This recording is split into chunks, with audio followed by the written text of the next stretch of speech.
Right, let's talk about phones, because there is a draft law which is going to be presented by a newly elected Labour That's MP. right. So that's Josh McAllister, who is one of the newly elected 8 Labour MPs. He's going to be presenting a bill in Parliament on Wednesday, which he says is designed to protect children from the harms that can be caused by excessive screen time. He's going to talk about how this is seatbelt legislation. The bill would do quite a few things, but 2 big things I'll point out. 1, raise the age of internet adulthood from 13 to 16. That raises the age at which companies can get data consent from children without parental permission. In other words, before the age of 16, they won't be able to harvest your data, because then the algorithm can see what you like. The second thing is aiming to deliver smartphone-free schools. I should say about Josh McAllister, he's a former teacher. He did an independent review for the last government on social care.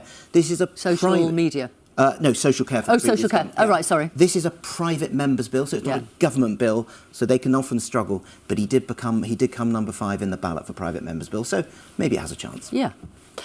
Well, I've been chatting to 14-year-old Bella from North London, and I asked her how much time she spends on her phone.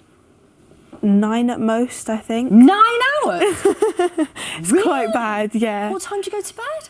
I go to bed at like 10. OK. So, yeah. Gosh. So there's no time for anything else? School and phone? Yeah. Does that worry you, or are you cool with that?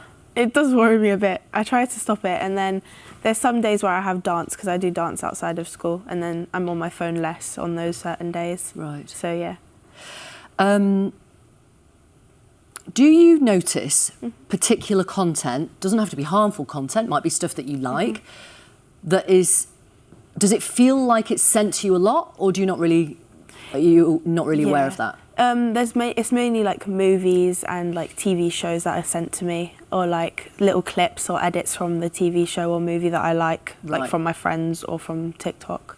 So you like that stuff and you're sent that stuff because you click on those videos, those particular TikToks, so more of that is sent to you? And are you aware of that? Yeah, it's quite obvious as well, because it starts coming more frequently on like my For You page or like on certain things as well.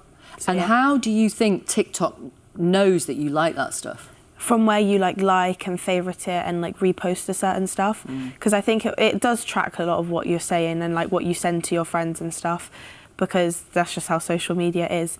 So once it sees that you've seen a lot of it, it will start to send you more of it to continue watching it, to like attract you to continue watching it. Yeah, to keep you on the phone. Yeah, to keep. What do you think about that? It's crazy to think about it, and like when you're in the moment watching it, you don't actually think about that, because it's just like so, like you're so focused on your phone, it just doesn't comprehend in your head of what you're actually watching. And so if social media companies weren't allowed to track what you were watching until you got to the age of 16, what difference might that make to you, do you reckon? It will restrict what's coming up on your For You page, and it will like take off a lot of certain things. And so if I were to watch movies on TikTok, it wouldn't like continuously show me the same thing. It would change the complete subject. So it could be about countries 1 minute, then it could be about movies the next, and then it could be just something funny the next minute, and like continuously changing. Do you think you would spend less time on your phone as a result? Probably, yeah, because it would like certain things, like the videos that I don't want to watch, it will just make me want to turn my phone off and then put it away. Thank you very much, Bella. Thank you for talking to Newsnight. Thank you. Thank you. Let's talk now to Joe Ryrie, co-founder of Smartphone Free Childhood. Welcome to you. And we've got Vaishnavi J, former head of youth policy at Meta and former head of safety and wellbeing at Instagram. Welcome, both of you. Joe, would this bill make the difference you want to see to protect teenagers? Well, we're certainly encouraged by the fact that this debate is happening in Parliament, because I think up till now, a lot of the conversation around children and smartphones has been focused on the kind of harmful content that they might see on the phones.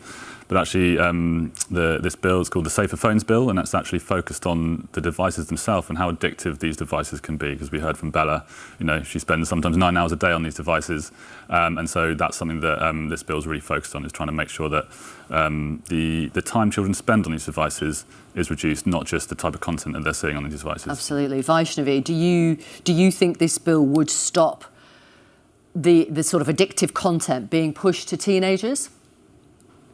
Well, I think it's in line with this broader societal consensus that we're seeing that we want more of our children's data to be private.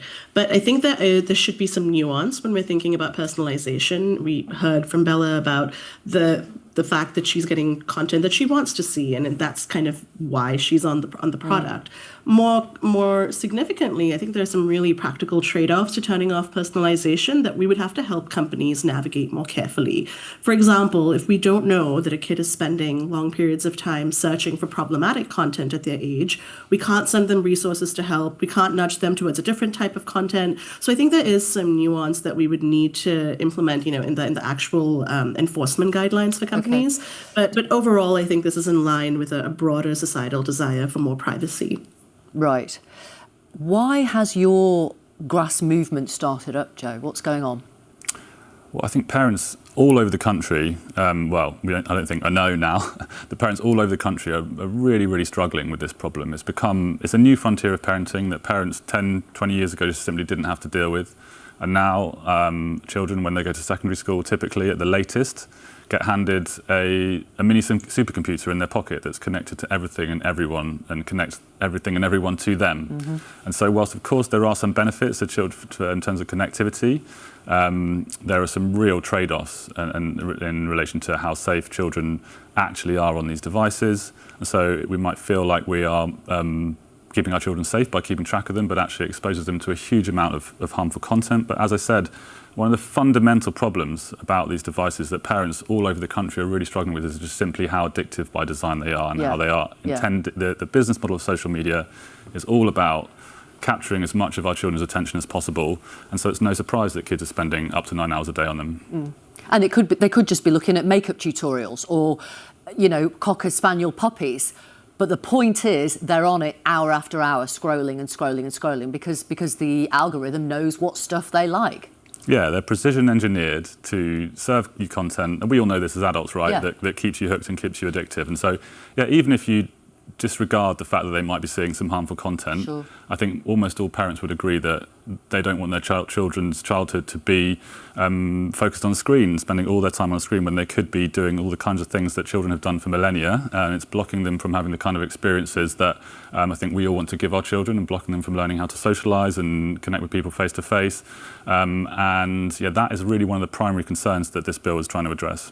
Vaishnavi, final last answer, and if you could be reasonably brief, why don't the big tech companies, Meta, TikTok, etc., and it's a stupid question. I know it's because they want to make money, but why don't they just not harvest the kids' data till they are 16? Why don't they take that step?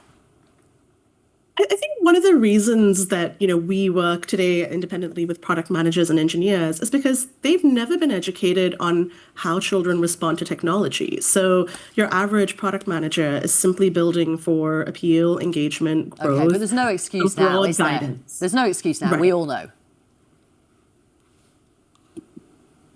Yeah? Is that fair? Oh yes. I think one of the challenges with the current research out there is that we don't have enough data from companies. So I was really excited to see that both the UK and US governments have committed to making this transparency requirement more prominent for companies. I think the more information we can have around how people are using their platforms, the actual impact of the specific products and features on their experiences, the more thoughtful we can be about the interventions that we put forward. Okay. Thank you very much. Thank you for being with us. Thank you, Joe. Appreciate it. Thank you both. Right, let's have a look at some of the front pages of the newspapers. They're all there for you in one fell swoop. Reeves signals rise in business taxes as Starmer courts global investors, front of the FT. Let's go to the Eye. New national insurance hike warning for UK business from Reeves. The Daily Telegraph. Weight loss jabs will get Britain working.